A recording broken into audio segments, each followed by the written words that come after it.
안녕하세요. 저는 자영업을 하는 40대 여성입니다. 어린 시절부터 장사한다고 고생이 많았던 저는 손님한테 욕먹고 주변 상인들과 싸우기도 하고 그렇게 나름 산전수전을 다 겪었다고 생각했는데 그런 저도 아직은 세상에 어렵고 힘든 일이 있더라고요. 특히 사람 관계가 그런 것 같아요. 가장 가까워야 할 가족마저 제 편이 아니었으니까요. 오늘 여러분께 드릴 제 사연은 제 복수극이에요. 많은 걸 바라지도 않은데 그 기대에도 미치지 못했던 남편 놈과 시모와 있었던 이야기죠. 그럼 제 복수극을 시작해 보겠습니다. 저는 넉넉하지 못한 집안 형편 탓에 먹고 살기 위해 일찍이 장사를 시작했었습니다. 다행스럽게도 처음 시작했던 가게가 꽤 잘 돼준 덕분에 여태껏 포기하지 않고 버틸 순 있었지만 경기를 타는 자영업자다 보니 어려운 시절도 많을 수밖에 없었어요. 그럴 때마다 월세 걱정에 매달 폐업 고민을 하면서 보낸 시절도 있었지만 저는 다행히 지금껏 잘 버텨왔죠. 하지만 그렇게 혼자 아등바등하며 살다 보니 늦도록 결혼도 하지 못하고 있었네요. 그러다 어느 날 주변 아시는 분이 제게 중매를 서주고 싶어 하시더라고요. 그분은 제가 하던 가게 근처에서 장사하시는 아주머니셨는데 제 어머니 뻘 되시는 분이라 제가 먼저 인사하고 챙겨드리며 가깝게 잘 지내고 있었어요. 그런데 그 아주머니께서 그런 저를 좋게 봐주셨던 건지 예전부터 자꾸 제게 아드님을 소개해주고 싶다고 하시더라고요. 그렇게 만나게 된 남편은 컴퓨터 수리 관련 업을 하는 사람이었습니다. 남편은 꾸민 모습 하나 없이 검소하고 소탈해 보이는 사람이었고 그런 모습대로 정말 대단한 짠돌이였습니다. 하지만 그만큼 성실하고 순박한 모습에 저는 정이 갔어요. 사실 저도 어려운 집안 사정에 악착같이 살아왔었기 때문에 아끼는 걸 나쁘게 생각하진 않았거든요. 오히려 분수 모르고 아무렇게나 돈을 쓰는 것보다는 과하더라도 짠돌이인 게 100번 낫다 싶었죠. 그렇게 남편과 결혼까지 하게 된 저는 근면성실한 남편과 함께라면 알뜰살뜰하게 살림 꾸리며 잘 살 수 있을 거라고 기대했어요. 하지만 막상 결혼을 한 뒤 알게 된 남편의 수입은 제 예상보다 한참 모자란 듯 했습니다.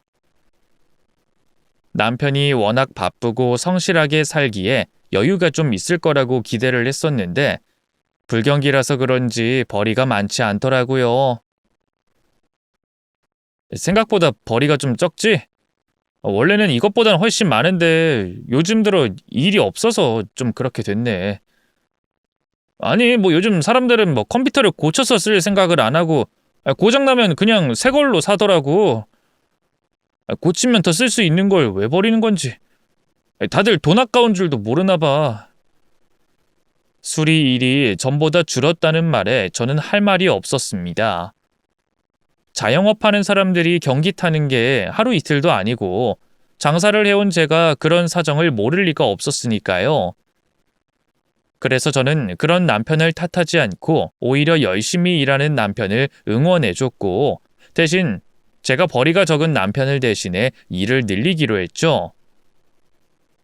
저는 일하는 시간을 늘려가며 더 열심히 장사했고 그걸로도 모자라서 근처에 노점상까지 열며 원래 하던 장사를 포함해 두세 개의 가게를 운영하게 됐습니다. 하지만 아무래도 저 혼자 가게를 3개씩이나 운영하는 것이 무리긴 했던 건지 고생하는 것에 비해 큰 수익이 나진 않았어요. 오히려 초반 투자금을 생각하면 이전보다 여유가 없는 상황이 돼버렸죠. 그런 상황에 저는 생활비를 줄이고 씀씀이를 더 아껴야 했고 그래서 명절이나 연휴가 될 때마다 친정에 제대로 된 선물 한번 가져가지 못했습니다. 그게 너무나 죄송하고 부모님 뵐 면목이 없었지만 부모님은 오히려 저를 걱정하며 제 상황을 이해해 주셨어요. 하지만 시어머니께서는 결혼하고 나서 남편의 수익이 더 줄어든 것 같다며 그게 저 때문이 아니냐며 혀를 차는 소리를 하시더라고요. 우리 우성이가 전에는 이것보다 벌이가 훨씬 좋았었는데 어떻게 된 게 결혼하고 나서 더 어려워진 것 같다. 보통 남자들은 결혼하고 나면 안정을 찾아서 그런지 돈도 잘 벌고 일도 잘 풀린다 그러던데 어떻게 우리 아들은 거꾸로 됐냔 말이야. 그게 어쩌면 네 탓인 거 아니니? 예? 그게 무슨 말씀이세요, 어머님? 현진이 네가 장사한답시고 밖으로만 나돌아다니니까 집에서 남편 챙길 겨를이나 있었겠어? 지금도 무슨 욕심인지 가게를 두세 개씩 하면서 정신없다고 시댁에도 한번 오지 않잖아. 그러니까 현진이 네가 우리 우성이를 뭐 얼마나 챙기겠냐 이거야. 아이, 장가 보내면 더 잘 살게 될 줄 알았더니 오히려 예전만 못해졌으니 이게 뭐냐? 남자들은 다 여자 하기 나름이니까 네가 우리 우성이 좀 잘 챙겨라. 힘든 일 하는 애 대충 먹일 생각하지 말고 삼시세끼 따끈한 밥 지어다가 차려서 먹이라고. 너 장사한다고 바쁘다는 핑계로 괜히 반찬 사 먹지 말고. 그런 것 때문에 애 건강 버리는 거야. 아무튼 내 말 무슨 말인지 알아들었겠지? 시어머니께서 그런 식으로 남편 걱정을 하실 때마다 저는 제 잘못도 아니었지만 한없이 작아지곤 했습니다. 하필이면 남편 가게가 저와 결혼하고부터 어려워졌다고 하니 그게 정말 내조를 못한 제 탓인 것 같아 괜히 죄인이 됐어요. 저도 모자란 남편 벌이에 어떻게든 잘 살아보겠다고 장사하느라 끼니 챙겨 먹기도 어려운 형편이었지만 결혼했으니 남편을 챙길 사람이 나 말고 누가 있겠냐고 생각하며 시어머니 말대로 제가 남편을 좀 더 챙겨야겠다고 다짐했죠. 하지만 얼마 뒤 우연히 남편의 휴대폰을 보게 된 저는 남편에 대한 배신감에 치를 떨 수밖에 없었어요. 남편이 씻으러 들어간 사이 집에 도착한 제가 남편 휴대폰이 계속 켜져 있는 것을 보게 됐는데 그게 하필 남편의 매출 장부와 은행 어플이었거든요.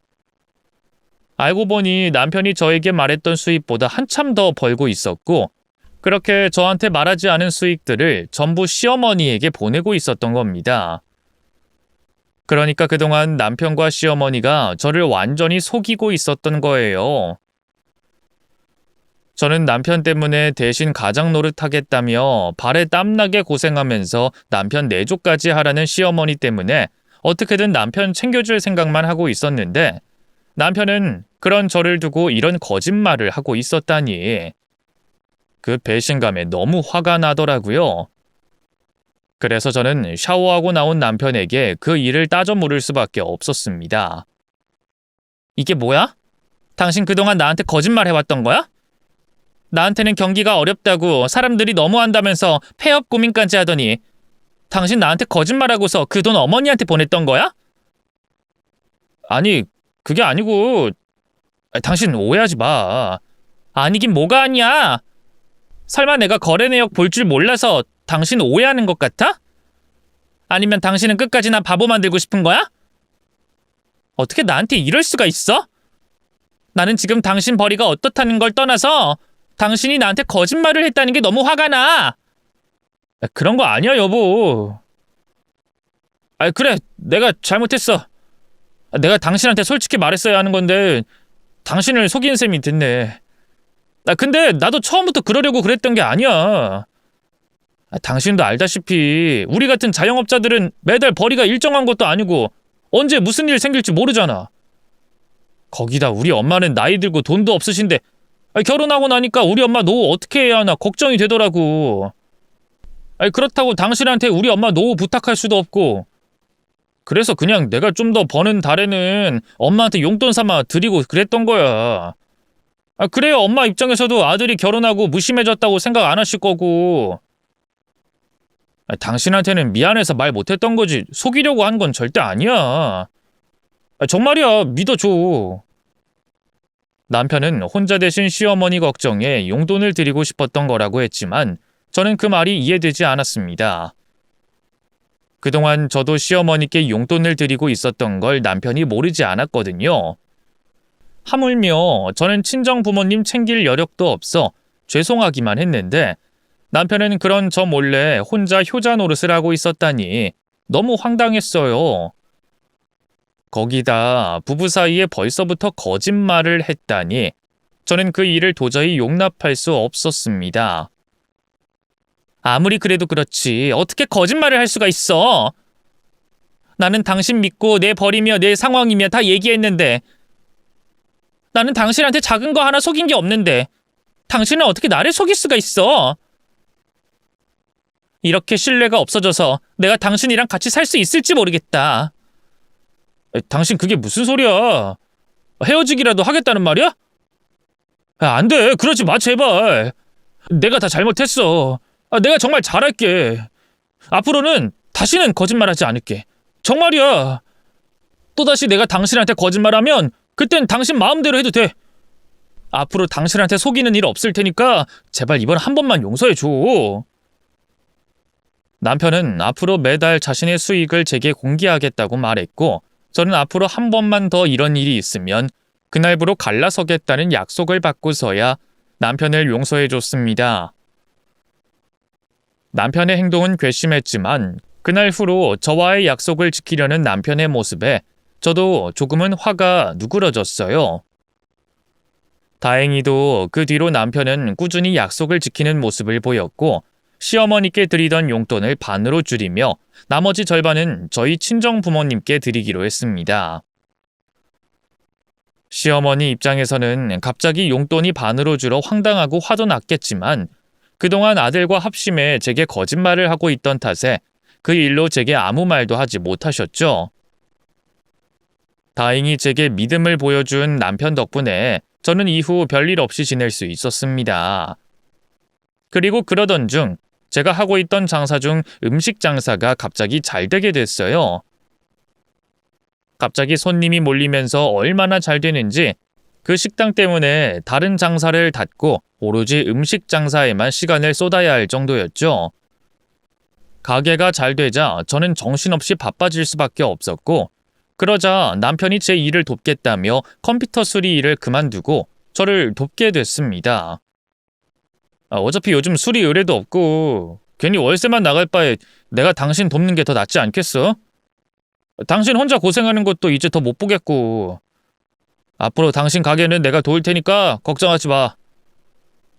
제 걱정을 하며 저를 돕겠다는 남편 말에 감동하는 것도 잠시. 저를 돕겠다던 남편은 제일 편한 카운터와 서빙만 할 뿐 나머지 힘든 일들은 전혀 도울 생각이 없어 보였습니다.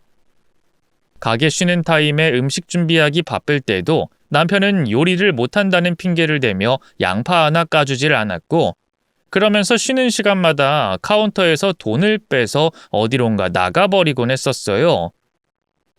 그러고는 그 돈으로 시어머니 간식 사다 드리고 용돈 보태드리며 장사 잘 되는 제 덕에 시어머니 챙기기만 바쁘더라고요.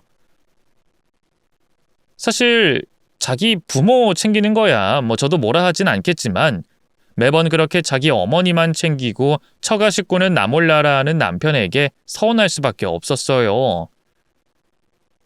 그래도 처음에는 아무 말 않고 남편을 그냥 뒀더니 정말 대수롭지 않게 생각하는 건지 남편은 점점 더 많은 돈을 빼가기 시작하더라고요. 그래서 결국 참다 못한 제가 한마디 하게 되자 남편은 그제서야 제 눈치가 보이는 건지 나쁜 손버릇을 고치게 됐습니다. 그러다 시어머니가 자동차 사고로 크게 다치게 되어 병원에 입원하는 일이 생겼어요. 하필 CCTV와 목격자도 없는 사고여서 뺑소니 차량을 잡을 수가 없었고 병원비도 저희가 전부 부담해야 됐죠. 평소 보험은 전부 사기라고 주장하던 시어머니였기 때문에 보험 보상도 받을 수가 없었어요. 큰 돈이 나가게 됐지만 그래도 더 큰 사고가 아니라 다행이다 싶었습니다. 또 이럴 때 돈 쓰는 보람이 있잖아요. 내가 열심히 번 돈으로 가족을 돕는 데 쓰면 말이죠. 그래서 전 아깝기는커녕 뿌듯하기만 했습니다. 아유 현진아 미안하다. 나 때문에 생돈 날리게 됐구나. 내가 의사한테 말해서 내일 퇴원하겠다고 하마. 그러니까 너무 돈 걱정하지 마라. 아니, 어머님, 무슨 말씀이세요? 낫지도 않았는데 어딜 가신다고요? 저 돈 버는 거 이럴 때 쓰려고 버는 거예요. 그러니까 돈 걱정하지 마시고 몸 다 나을 때까지 푹 쉬세요. 제발 돈 걱정하지 마시고요. 그러면 회복이 더 더뎌요. 네가 말이라도 그렇게 해주니까 고맙구나. 그래, 내가 빨리 낫도록 하마. 건강해져서 다시는 우리 며느리 힘들게 번 돈 아까운데 안 쓰게 하마. 저는 고맙다던 그 말로 충분했습니다. 돈과 관련된 건 있고 이제 어서 어머님께서 완쾌하시길 기다렸죠. 그런데 그날 이후 집안에 마가 낀 것처럼 계속해서 안 좋은 일들이 생겼어요. 여보, 나 엄마 집에 좀 다녀올게. 지금 큰일 났나 봐. 왜? 뭔데? 난방 배관이 터져가지고 엄마 집도 밑에 집도 난리래. 아이씨, 배관 공사하는 것도 그렇고 밑에 집에 보상해주는 것도 그렇고 돈이 엄청 들겠는데. 어머머, 어떡해? 얼른 가서 확인해보자. 당신은 여기 있어. 내가 상황 정리되면 연락할게.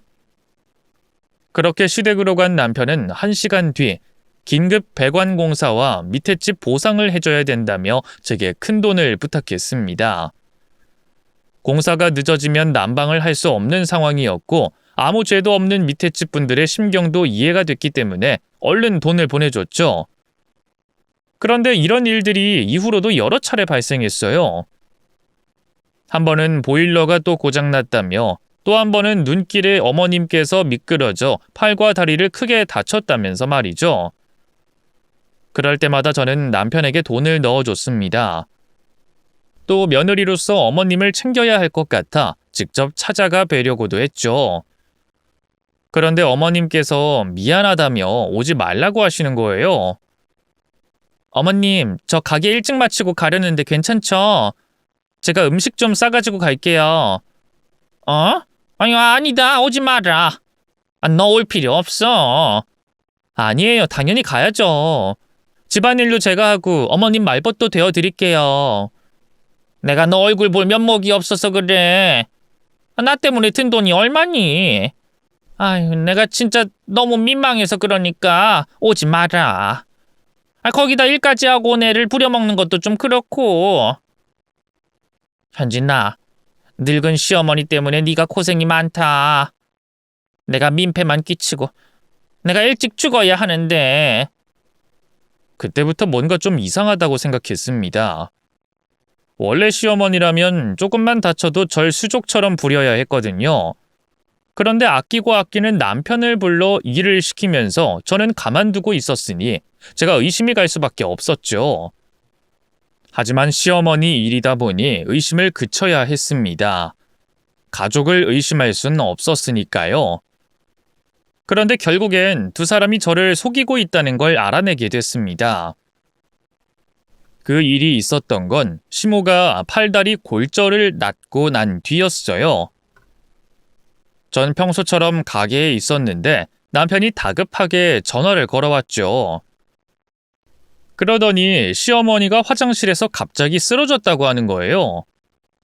그 전화를 받자마자 혹시나 싶었어요. 팔다리를 낫고 난 다음 바로 이렇게 큰일이 생기나 싶어서 말이죠. 하지만 우선은 의심을 접어두고 남편 얘기를 들었습니다. 그런데 이상한 소리를 하는 거예요. 쓰러지신 어머님께서 의식을 못 찾고 있어서 병원에 계속 머물러야 할 것 같다는 말이었죠. 그러면서 장기 입원에 대한 병원비가 필요하다는 겁니다. 세상에 처음 듣는 이야기였어요. 병원 입원도 선결제가 가능하다는 말은 말이죠. 그 말을 듣자마자 감이 딱 왔고 어디까지 거짓말을 하는지 확인하기로 했어요. 우선은 원하는 대로 들어주기로 한 거죠. 그래서 1,000만 원 가까이가 된다는 장기 입원비를 주기로 했습니다. 그런데 그동안 별의별 일로 제 통장에 돈을 가져간 뒤라 제 통장엔 여유가 없어서 저희 엄마에게 부탁할 수밖에 없었죠. 엄마한테는 다른 말로 둘러대고 그 돈을 빌려 시모가 입원해 있다는 병원으로 찾아갔어요. 그랬더니 너무 평범한 병실에 시모가 혼수 상태인 척하고 있는 겁니다. 침대 앞 환자 정보에 담당 의가 대장학문외과라고 적혀져 있는데도 말이죠.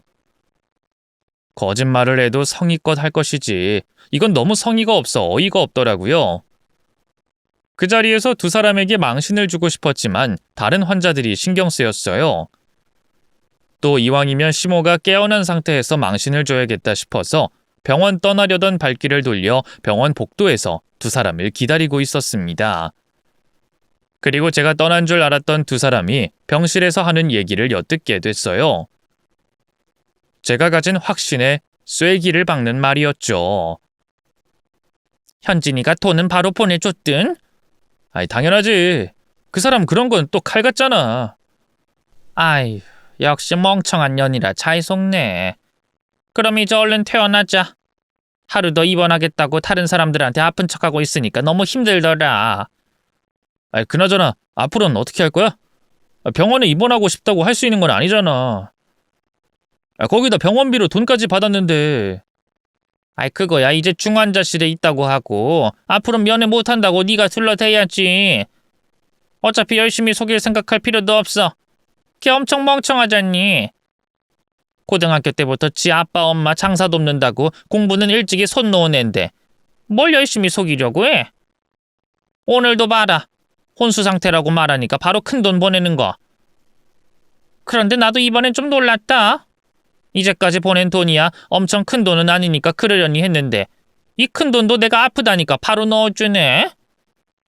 그러니까 걸릴까봐 좀 걱정했는데. 근데 엄마, 우리 병원 나가면 소고기 먹자. 나 오랜만에 한우 먹고 싶은데. 아유, 그럼 그래야지. 오늘은 소고기보다 비싼 거 먹어도 돼. 이 돈이면 한두 달 정도는 우리 하고 싶은 거 먹고 싶은 거 하면서 살겠다. 그 말을 듣는 순간 이 인간들과는 상종해서는 안 되겠다 생각했어요. 제 돈도 아까웠고 시모에게 마음 쓴 제 마음과 시간도 아까웠죠. 또 더는 당하고만 있을 수 없다고 생각했습니다. 제가 받은 피해를 고스란히, 아니 배로 받아내야 한다고 생각했죠. 그래서 그때부터 시모와 남편에게 복수를 하려고 계획을 세웠어요. 두 사람에게 복수를 다짐한 바로 다음 날부터 저는 계획을 실행으로 옮겼습니다. 어제 제 두 눈과 귀로 똑똑히 보고 들었던 시모의 나이롱 행태를 모르는 척하면서 말이죠. 여보, 나 아무래도 걱정돼서 안 되겠어. 가게 오픈이랑 마감만 내가 하고 그 외의 시간은 내가 어머니 곁에서 있을게. 어머님 저렇게 되신 게 전부 나 때문인 것 같아서 그래. 무슨 소리야? 엄마가 아픈 게 왜 당신 탓이야? 당신 탓 아니야. 당신 가게 하면서도 우리 엄마한테 얼마나 잘했어. 덕분에 우리 엄마도 이전까지 누리지 못하던 호사까지 누렸는데. 그리고 엄마 곁에 내가 있잖아. 엄마 누워만 계셔서 챙길 일도 별로 없어. 나 혼자 있는 걸로도 충분하다고. 그러니까 너무 마음 쓰지 마. 또 당신이 가게를 잘 이끌어줘야 병원비나 여타 다른 곳에 드는 돈도 걱정 안 하지. 당신이 우리 엄마 생각하는 마음은 알겠고 고마워. 엄마 깨어나면 내가 당신 마음 꼭 전해줄게. 근데 지금은 서로가 맡아야 하는 역할을 잘하고 있자. 가게에 있어도 일이 손에 잡히지 않아서 그래. 이런 상황에 내가 가게에 있어봤자 실수만 잦아지고 가게 매출에 도움도 안 돼. 일은 주방 언니랑 직원으로 충분하니까 내가 내일부턴 어머니 곁에 있을게. 한 명만 있어도 되면 당신이 집에서 좀 쉬어. 가게에 나 없을 때 한 번씩 둘러봐 주고.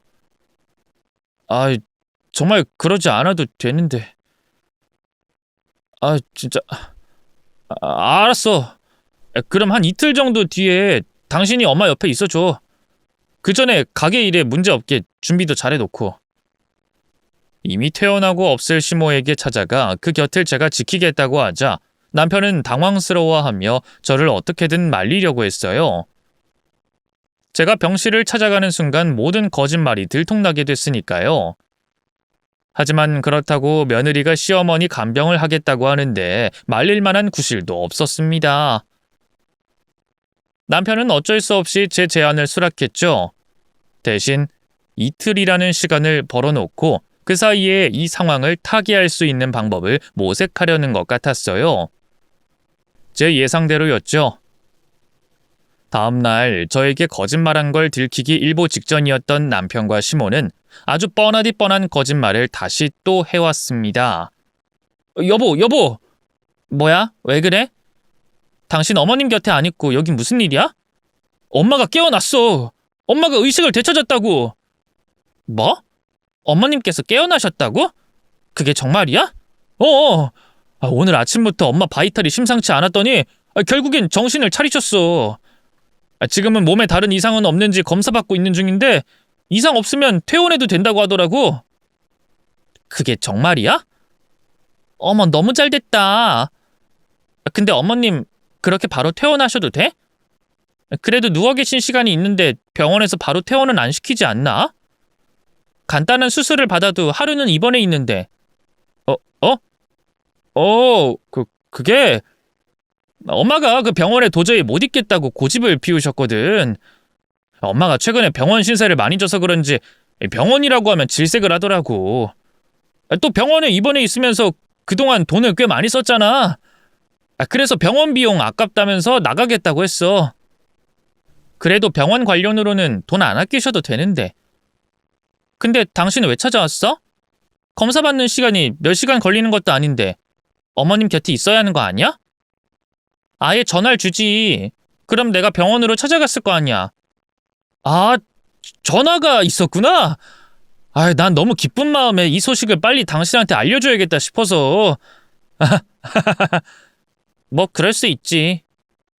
그나저나 이러고 있지 말고 얼른 병원으로 가자. 어머님 검사 끝나고 기다리시면 어떡해. 또 빨리 병원에서 나가려면 퇴원 수속도 밟아야 하고. 아니야. 당신은 안 와도 돼. 퇴원 관련으로는 내가 다 처리했고 검사 비용만 결제하면 되거든.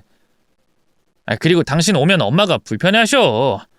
안 그래도 이번에 당신이 걱정 많이 했다고 하니까 엄청 미안해하셨거든. 맨날 당신한테 피해만 주는 것 같다고. 그러니까 오늘은 엄마 나 혼자 모실게. 당신은 이제 엄마 걱정하지 말고 가게 일에 신경 써. 그래도 며느리가 돼서 안 찾아갈 수 있나. 혹시 어머님께서 서운해하시면 어떡해. 아니라니까. 진짜 괜찮아. 그럼 내가 톡하면 전화 줘. 전화로 대신하면 되지. 남편은 기를 쓰면서 제가 병원에 못 가도록 거짓말을 했습니다. 제가 묻는 말마다 어설프게 거짓말을 지어내면서 말이죠. 일부러 속아주기도 어려울 정도로 어설픈 거짓말이었지만 그래도 속는 척을 했어요. 그래야 제 계획을 실행할 수 있었으니까요. 그렇게 시모와 남편은 저를 완전히 속인 줄 알고 안심하는 모습이었습니다. 그때 제가 남편에게 한 가지 제안을 하면서 덫을 놨죠. 여보, 나 어머님께 뭐 하나 해드리고 싶은데 그 전에 당신 생각은 어떤가 묻고 싶어서 내가 어머님 집을 하나 해드릴까 생각 중에 있거든?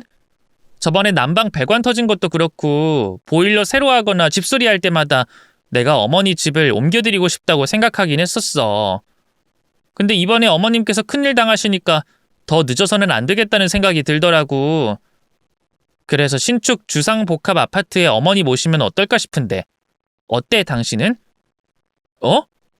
우리 엄마를 신축 주상복합 아파트에 모시고 싶다고? 그게 한두 푼 드는 것도 아닌데 괜찮겠어? 병원비도 장인어른 장모님께 빌린 거 아니었어? 내가 어머니 모시려고 따로 모아둔 돈이 있어. 그 돈 깨기가 아까워서 엄마한테 부탁한 거지. 그래? 아니 근데 우리도 아직 전셋집이고 장인어른 장모님도 이사를 못 가셨는데 우리 엄마를 먼저 좋은 곳으로 모셔도 되겠어? 그리고 뭐 어느 정도 집에다가 엄마를 모시려고? 우리 부모님은 건강하시니까 어머님 먼저 해드리고 그 다음에 하면 되지.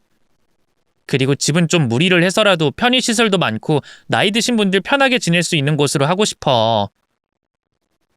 그래서 내가 대충 몇 개 뽑아놨거든? 한번 봐볼래? 그래, 뭐 한번 보자.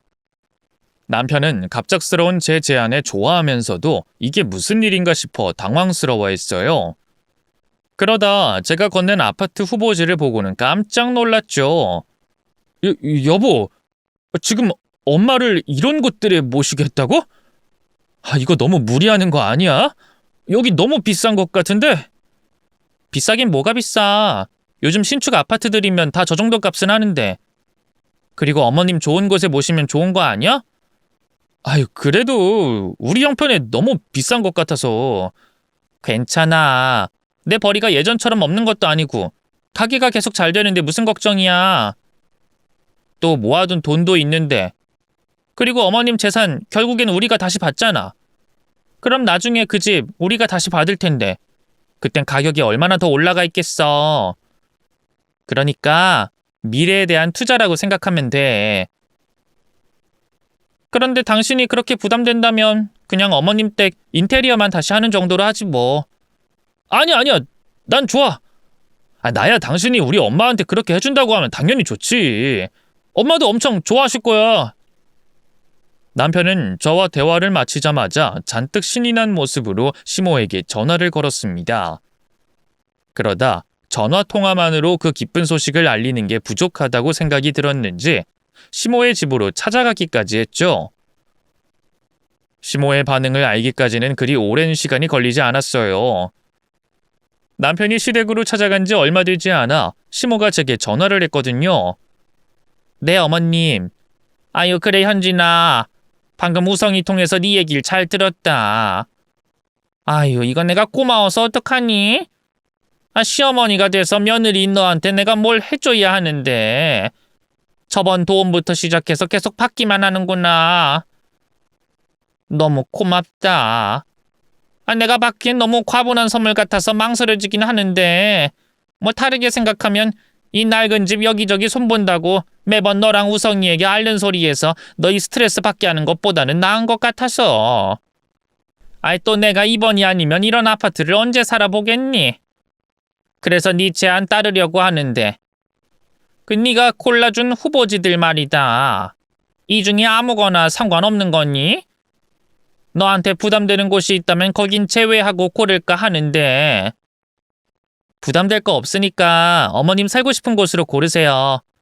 제가 이번 일 겪고 너무 놀라서 어머님께 뭐든 좋은 걸로 해드리고 싶어서 그래요.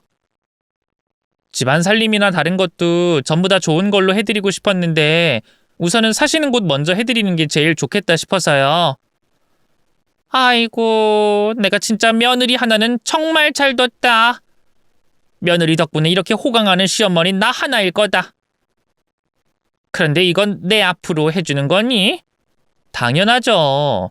처음엔 저희 명의로 하고 어머님 모실까 싶었는데 그럼 또 어머님께서 눈치 보실 거 아니에요.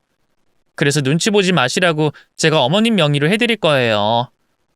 아이고, 고맙다, 현진아. 내가 진짜 너무 고마워서 눈물이 나오려고 하네.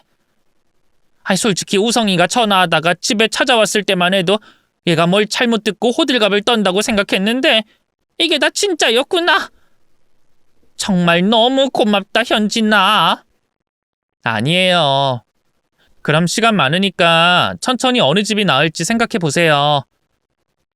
그리고 제가 어머님이랑 같이 집들을 둘러보면 좋겠는데 가게 때문에 바빠서요. 대신에 집들 확인하실 때마다 그이 불러서 같이 다니세요. 그래. 내가 아주 신중하게 골라서 나중에 우리 우성이한테 물려줄, 너희한테 물려줄 때 손해보는 일 없도록 하마. 네, 어머님. 그럼 조만간 집 문제로 상의도 할 겸 찾아가 뵐 테니까 그동안 몸조리 잘하시고 계세요. 저 그만 통화 끊... 어머님. 한 가지만 더요. 지금 집 어머님 명의시죠? 그럼 당연하지. 그러면 세금 문제 때문에 좀 골치 아파지는데 지금 그 집 당장 파실 거예요? 제가 알기로 그 동네에 조금씩 오르고 있다고 들었는데 원래는 팔 생각은 아예 안 했지. 평생 살 집이었으니까. 그런데 왜 그러냐? 제가 어머님 명의로 집을 사면 어머님께서 1가구 2주택자가 되시잖아요. 그렇게 되면 나오는 세금이 지금 부담하시는 것보다 많을 텐데 그럼 원래대로 모실 집을 제 명의로 해야 하나 싶어서요. 네 명의로? 그건 좀 그러시죠. 그럼 어머님 그 집 제게 증여해 주실래요? 대신 제가 그 집 안 팔고 가지고 있다가 적당히 올랐을 때 팔아서 어머님께 돈 드릴게요. 그때 돼서 그 돈을 저희에게 주시든 아니면 수고비 정도만 주시고 나머지는 가지고 가시든 결정하시면 되잖아요. 너한테? 아니, 우성이가 아니라? 그이 주셔도 되는데 그럼 대출 받을 때 좀 복잡하지 않을까 싶어서요. 사실 거기서 가장 비싼 집 하시게 되면 제가 돈이 조금 모자랄 것 같아서 대출을 좀 받을까 하거든요. 물론 대출은 온전히 제가 부담할 거니까 돈 관련으로는 걱정하지 마세요. 그래, 그럼 나도 좀 생각을 해봐야 될 것 같네. 이 집이 문제가 될지 몰랐으니까. 그러세요.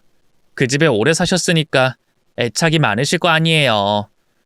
또 여차하면 그냥 제 명의로 구입해서 어머니 모셔도 되니까 너무 깊게 고민하지 마세요. 제가 설마 먼저 모시겠다고 해놓고 어머니께 감히 눈치를 주겠어요? 그럼 생각해보시고 연락 주세요. 저 들어가 볼게요. 공짜로 집을 받게 되어 좋다던 시몬은 지금 살고 있는 집을 증여해달라는 제 말을 듣곤 많이 당황한 것 같았어요. 고민이 됐을 거예요.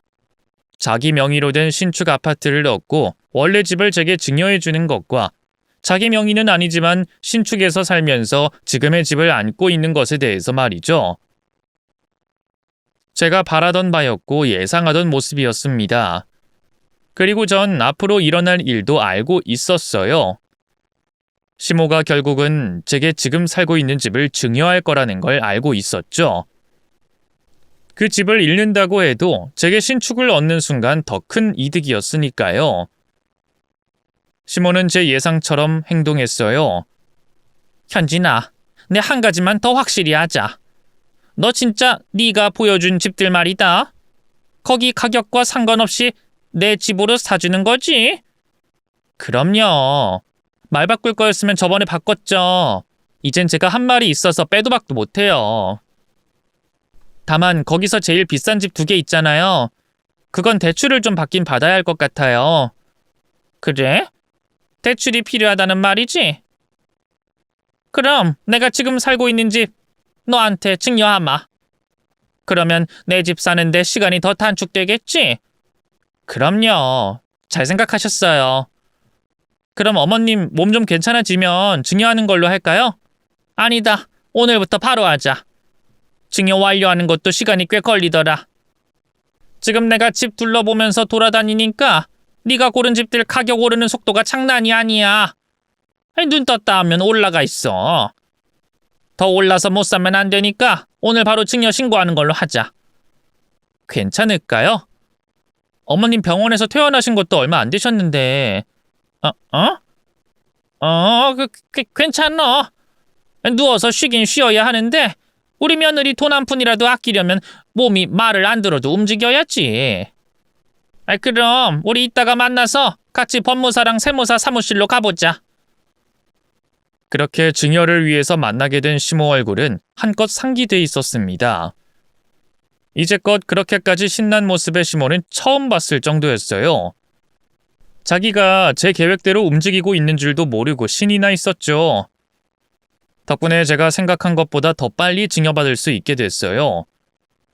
물론 증여가 바로 되는 것도 아니고 신고 완료 후 증여세까지 완납해야 제 복수를 드러낼 수 있었기 때문에 기다리는 시간이 좀 있었지만 그 시간도 저에게는 즐거움이었습니다.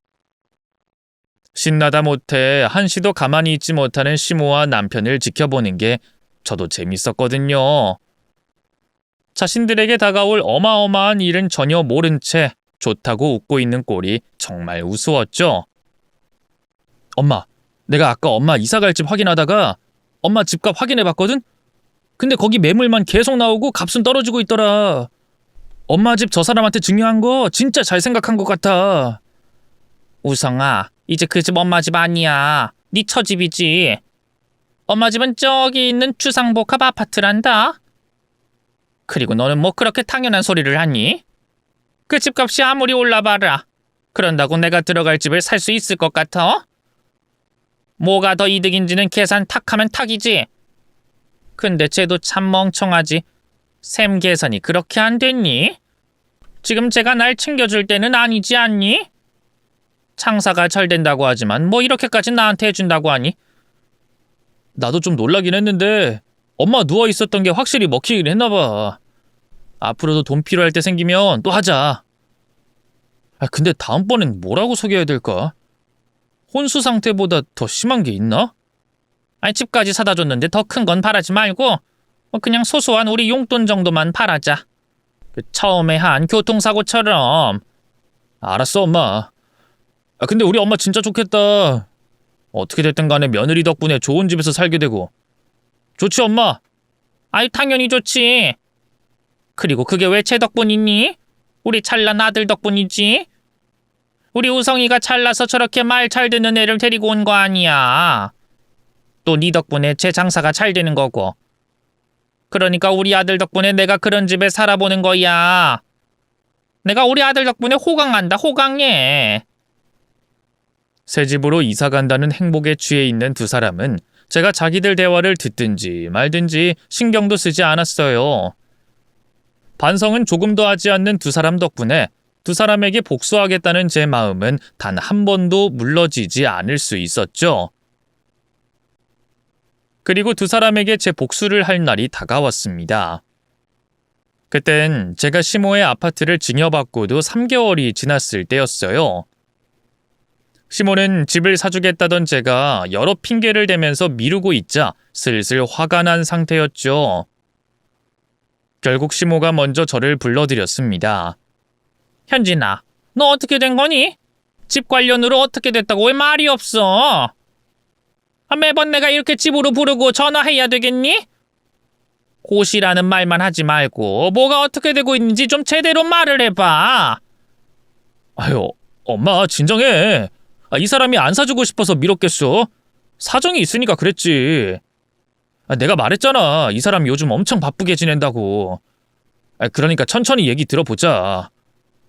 여보, 어떻게 된 일이야? 나도 궁금했는데 내가 물어봤다가 당신 스트레스만 쌓일 것 같아서 안 물어봤거든. 안 그래도 나도 어머님께 말씀드리려고 했어. 이제 다 확인했거든.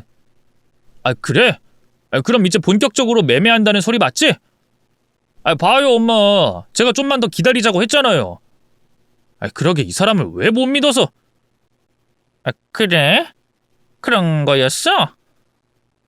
난 너무 소식이 없으니까 불안해서. 이 집도 현진이 줬으니까 내가 집이 없잖니. 사람이 뭘 가지고 있어야 안심이 되는 법인데. 그래. 그럼 이제 바로 부동산 가면 되는 거니? 네. 앞으로 이사갈 집 찾으러 다니셔도 되고요. 이사 안 가실 거면 저랑 앞에 가서 부담 안 되는 선에서 부동산 계약서 작성해요. 뭐? 이사를 안 가면? 내가 이사를 안 가긴 왜 안 가? 그리고 앞에 부동산은 무슨 말이냐? 이사 갈 집 구하셨어요? 그게 아니면 이사를 안 가신다는 말이고 여기서 지내시겠다는 거잖아요. 그럼 월세 계약이든 전세 계약이든 하셔야죠. 제가 아직은 부양의 의무가 있어서 어머니께 거의 돈을 안 받는 걸로 계약할 거니까 앞으로 한 2년은 걱정하지 마세요. 너 지금 무슨 소리 하는 거야? 시엠이 놀리니? 내가 알아들을 수 있게 얘기를 하라고! 여보, 나도 무슨 소리인지 못 알아듣겠어. 도대체 당신 무슨 말 하는 거야? 나 앞으로 당신이랑 이혼할 거니까 어머니께서 내가 불편하시면 이사 가시고 아니면 내 집에 남는 대신에 부동산 계약서 쓰자는 거지. 뭐? 이혼? 우리가 이혼을 왜 해? 그럼 안 해? 시어머니라는 사람이랑 남편이라는 놈이 내 등에 딱 하고 달라붙어서 피를 빨고 있는데 내가 이혼을 안 하겠냐고? 내가 바보 등신으로 보이지? 지금까지 두 사람이 날 완벽히 속였다고 생각했지? 웃기시네. 나 다 알아. 내 돈 뜯으려고 두 사람이 짜고 사기친 거 다 안다고! 자동차 뺑소니만 진짜고 다 가짜지? 난방배관, 보일러 수리비, 팔다리 골절, 또 마지막으로 혼수 상태까지 전부 다 어머님이랑 당신이 짜고 친 사기극이잖아. 나 다 알아. 아니, 두 사람 덕분에 다 알게 됐어. 말이 돼야 속아주지. 어떻게 돈 들어가야 하는 일이 그렇게 연달아 생겨? 그리고 당신 어머니를 좀 안다는 사람들이 알면 전부 다 수상하게 생각하지 않겠어? 어디 좀 아프다거나 불편하면 그 난리를 치고 나보고 집에 와서 자기 수발 들라던 사람이 난리가 났다는 집으로 올 필요도 없고 연락 줄 필요도 없다면서 장사만 열심히 하라고 하니까 의심이 갈 수밖에 없지. 그래서 뭔가 이상하다 싶어서 당신 어머니 혼수 상태라고 했을 때 내가 병원에서 두 사람을 지켜봤어. 그랬더니 당신이랑 어머니랑 내가 준 병원비 받고 신나서 퇴원하더라? 혼수 상태라고 하던 어머니가 벌떡 일어나 있고 잘만 걷던데? 그리고 뭐? 나보고 멍청한 년이라서 잘 속는다고?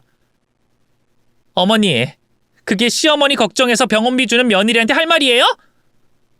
내가 속았다고 해도 얘가 날 이 정도로 생각하고 있구나 싶어서 고마워할 생각을 해야지 그딴 말이 나고 있어요?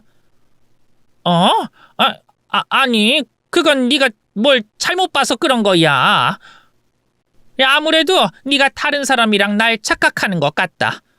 난 그런 적 없어. 내가 그때 혼수 상태로 누워 있었는데 무슨 소리야? 지금도 몸이 정상이 아니잖니. 그래요? 그럼 여기 제 휴대폰에 있는 사람은 어머니 쌍둥이라도 되나 보죠? 생김새랑 키는 물론이고 걸음걸이랑 행동하는 짓도 똑같은데. 그리고 정상이 아니에요? 어머니 몸은 하루에도 몇 번이고 정상이었다 비정상이었다 하는가 보죠? 이사 간다고 뭐 알아보러 다닐 때는 그렇게도 쌩쌩하던데 어디 지금은 정상인가 아닌가 좀 볼까요? 저는 앉아있던 자리에서 일어나 시모의 종아리를 발로 밟아버렸어요. 그러자 고통스러워하던 시모는 자리에서 일어나 방 안을 한 발로 막 뛰어다녔죠. 어떻게 나보다 균형 감각이 더 좋네? 그동안 내 돈으로 좋은 거 처먹고 좋은 거 보러 다녀서 그런가 보다. 그렇지 남편. 그게 무슨 말이야? 무슨 말이긴. 네가 나한테서 뜯어간 돈으로 네 엄마랑 너랑 짝짝꿍하면서 좋은 거 보고 좋은 거 먹으러 다녔잖아. 아니야? 아니야. 그리고 그렇다고 해도 며느리가 시어머니 종아리를 찍어도 돼? 아니야. 야, 그럼 어디 확인해 볼까? 여기 난방 배관이 터져서 밑에 집에 피해가 있었는지 그 큰 돈을 보상받았는지 확인해 봐? 그거 말고도 내가 준 돈들 옳게 쓰였는지 확인해 보냐고? 그리고 네 엄마 종아리로 끝난 걸 다행으로 생각해야지. 그런데 넌 종아리로 안 끝내. 네 엄마야 못된 시어머니라고 쳐도 남편이라는 새끼가 내 뒤통수 친 거는 내가 용서 못한다고! 알겠어? 여보 미안해 이러지 마. 제발 이성 좀 찾으라고. 저는 시댁 안방에 있던 물건을 아무거나 붙잡고 남편을 때리기 시작했습니다. 시모는 한 발로 뛰어다니다 힘들었는지 아픈 발을 잡고 누워 있었고 남편은 제게 매를 맞아가며 소리를 질렀죠. 난장판이 따로 없었어요. 물론 제가 화난 만큼 두 사람을 혼내주려면 더 난장판을 만들어야 했지만 그렇게까지는 하지 않기로 했어요. 그동안 이 복수를 하겠다고 억지로 지내온 시간 때문에 더는 이 사람들과 같이 있기도 싫었거든요. 그래서 시모가 제게 맞은 다리를 덜 아파할 때쯤 남편을 때리던 걸 그만두고 두 사람의 앞날이 어떻게 될지 설명해줬죠. 잘 들어. 앞으로 당신과 나는 이혼 소송하게 될 거야. 이제까지 당신이 나랑 결혼 생활하면서 남편으로서 가장으로서 제 역할 못한 짓들, 당신 엄마만 챙긴다고 우리 엄마 그리고 나 내팽개친 짓들에 대한 증거가 다 있어서 그걸 문제 삼을 거거든. 그리고 이혼은 별 문제가 없다면 내가 승소하게 될 거야. 괜한 자신감이라고 생각하지 마. 난 변호사랑 오랫동안 준비했으니까 이렇게 자신 있게 말할 수 있어. 어쨌든 이혼한 다음엔 재산 분할을 하겠지? 그런데 우리가 재산이라고 할 게 뭐 있나? 내가 모아둔 돈은 당신이 당신 엄마랑 논다고 다 썼는데. 그래서 얼마 없는 재산을 반반 나누게 될 거야. 내 가게는 당신이 건들 수 없다는 거 알지? 내가 결혼 전부터 했던 가게였고 내 명의고 당신이 도와준 건 쥐뿔도 없으니까. 그리고 마지막으로 남은 게 내가 당신 엄마한테 받은 이 아파트야. 이건 좀 복잡하긴 한데 재산 분할 대상에 들어가지 않고 내 것이 될 확률이 높더라. 덕분에 당신이랑 당신 엄마한테 준 돈은 받고도 남을 것 같아. 그러니까 말하는 건데, 당신 엄마 이 집에서 계속 살 거면 나랑 계약서 써야 돼. 그래도 이혼 전에 계약서 쓰면 내가 저렴하게 해줄 거야. 증여받고 취소 안 되려면 부양의 의미를 지켜야 하거든. 근데 이혼하고 나면 남남이니까 내가 굳이 그럴 필요도 없고. 무슨 말인지 이해하겠지? 그럼 너무 감정만 내세우지 말고 잘 생각해봐. 괜히 이혼하고서 당신 엄마 길거리에 나 앉게 하지 말고. 어머니, 무슨 말씀인지 알아들으셨죠? 멍청한 제가 너무 어려운 말을 써서 놀라시느라 못 알아들으신 건 아니죠? 쉽게 말해서 자존심 세우다 길바닥으로 쫓겨날 수도 있으니까 잘 판단하라는 말이에요. 아시겠죠? 그럼 저 이만 가봅니다. 야 이년아! 너 미쳤어? 이 집이 내 집인데 내가 어딜 가라는 거야? 너 일로 와. 일로 오라고! 망했다는 걸 알아차린 남편과 달리 아직 사태 파악이 덜 된 시모는 고래고래 소리를 지르며 절 붙잡았어요. 하지만 더 이상 붙잡힌다고 가만히 있을 제가 아니었죠. 시모가 붙잡고 있는 힘보다 배로 힘을 주어 시모를 내팽개쳤습니다. 그리곤 집으로 돌아가 미리 싸놓은 짐을 가지고 친정집으로 들어갔죠. 다음 날 저는 두 사람에게 설명한 것처럼 이혼 소송을 시작했습니다. 남편과 시모는 부랴부랴 변호사를 고용해 이혼 소송과 증여 취소로 대응했지만 이미 늦었었죠. 결국 제가 말한 대로 판결이 났어요. 단 하나, 가계 보증금에 대한 부분이 공동재산으로 평가가 되어 보증금에 대한 재산 분할을 돈으로 가지고 갔죠. 그런데 그런 건 상관없었습니다. 이제까지 제가 두 사람에게 쥐어준 돈과 남편이 까먹은 돈, 또 재산 분할할 돈을 다 합쳐도 시모에게 받은 아파트 가격에는 안 됐으니까요. 덕분에 남는 장사가 됐죠. 이후 두 사람은 제가 아파트를 사준다는 말로 현혹해 시모의 아파트를 증여받았다며 또다시 증여 취소 소송과 사기로 절 신고했지만 증거가 하나도 없어서 두 사람이 원하는 대로 되진 않았어요. 이혼을 하고 난 뒤에도 두 사람을 만나는 게 기분 좋진 않았지만 그럴 때마다 이것도 두 사람에게 복수를 하는 일이다 싶어서 두 사람을 만날 때마다 약 올리곤 했죠. 덕분에 유치하지만 원초적인 복수로 제 속이 다 풀렸던 것 같습니다. 그래서 그런지 저도 억울한 감정은 조금도 남아있지 않고요. 괘씸했던 두 사람을 굳이 원망하고 싶지 않네요. 그냥 영원히 마주치지 않으면서 서로 각자의 삶을 살았으면 싶습니다. 제 복수극은 여기까지였고요. 여러분께서 원하는 만큼 이야기가 흘러갔는진 모르겠네요. 만약 제 복수가 좀 심심했다면 죄송합니다. 제가 할 수 있는 최선은 여기까지였거든요.